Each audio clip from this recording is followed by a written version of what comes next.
Hey everybody, it's Becca here with video 17, which is amazing. And it's April 7th here in Korea and it's just gorgeous out. So I hope you're doing well and are able to take in some beautiful scenery wherever you are at. So today's idea is the long awaited and early on promised, and here it finally is, cartoon unit. Now, I want to be really clear that I have an amazing student teacher right now named Mia Yanu, and this is her idea. I have helped brainstorm and kind of flesh some things out with her as they would, with any teacher working on a unit, but this is her brainchild and she deserves all the glory and all the praise on this one. So thank you, Mia. She did give her permission to share it. And it's been really fun. First of all, we decided that we needed to alter, what we were normally doing for curriculum in the classroom. Everybody's in that same boat. So Mia, in looking at it, created a cartoon voiceover unit.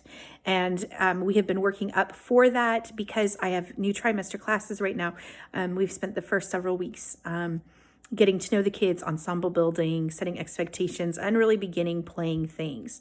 The first thing that was really related very directly to the unit, it's all related, but that was really straight from our unit, was a sound effects option. And I think I talked about that in a different video where you can have your class divide into groups and then they each find an object in their house to create sound effects. So that was already shared. So that's what they've done. And they've done the other things that I've talked about, like making noise and body percussion and some of those things that have really moved them into, hopefully, a comfortability with making noise and things. So where the unit is now headed and what's happening is that the long-term goal at the end of the unit is that students will take an animated cartoon and they will voice over the cartoon and they will provide the sound effects for it. So they will essentially drop a public domain cartoon into iMovie, remove, mute the audio, put their own audio over it. We are going to have them live perform that for us so that we can see their performance skills also. So that's where it's heading. Okay, so there's your long-term project, make a cartoon unit for the students. Short-term for today's class and for the last several classes, what they've been doing. Mia took some comic strips and we talked about which ones we felt like were the best for our learners in our culture, ones that they maybe didn't know. And she whited out the thought bubbles on them and posted that into a Flipgrid assignment. And students then in the Flipgrid had to write a little story that would be the words or the expressions in the thought bubbles. And we talked about onomatopoeias and the use of words that make noises and things like that. And then the students for their Flipgrid assignment went ahead and voiced those voices. Okay, so step 1, cartoon, take it, white out thought bubble. Step 2, create a Flipgrid asynchronous task, have them make the voices. Great. Okay, then we did a synchronous class today, so this is another lesson.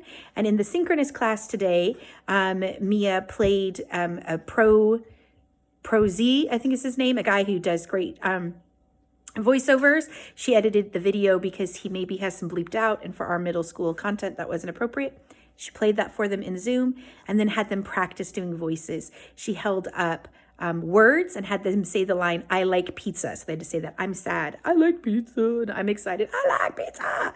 And then she held up just stock character images that she found, like think what you would put in a Word document, like stock cartoon photo images, and had them pretend to do the voices for those with the line, hello, my dear, it's nice to see you, right? So the evil villain, hello, my dear, it's nice to see you, versus the granny, he's like, hello, my dear, it's nice to see you, right? And talked about that and vocalizing.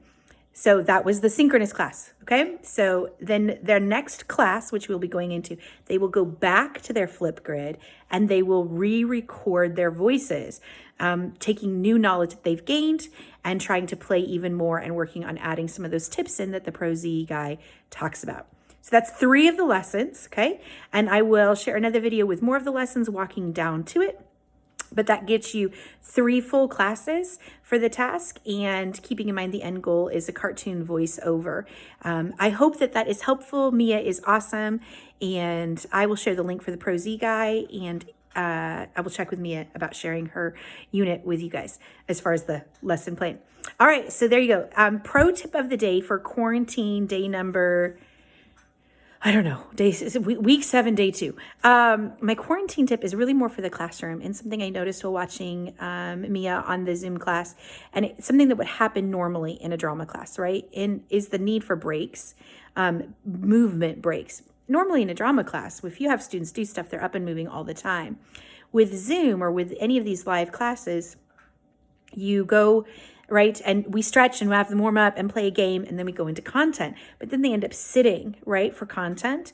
And so I saw it watching the students that they were loving the activity, but they get wiggly sitting. And so pro tip, make sure you're having them stand up and doing some brain crossover exercises where they take the left side of their body and connect it to the right side, or the right side and connect it to the left side, to get their brain fully functioning and moving. There you go. Hope you guys are doing great, and I will come back tomorrow with some more of the cartoon, if not the rest of it, as far as I just didn't want to put too much content in one video. So looking forward to that for you guys, and have a great day.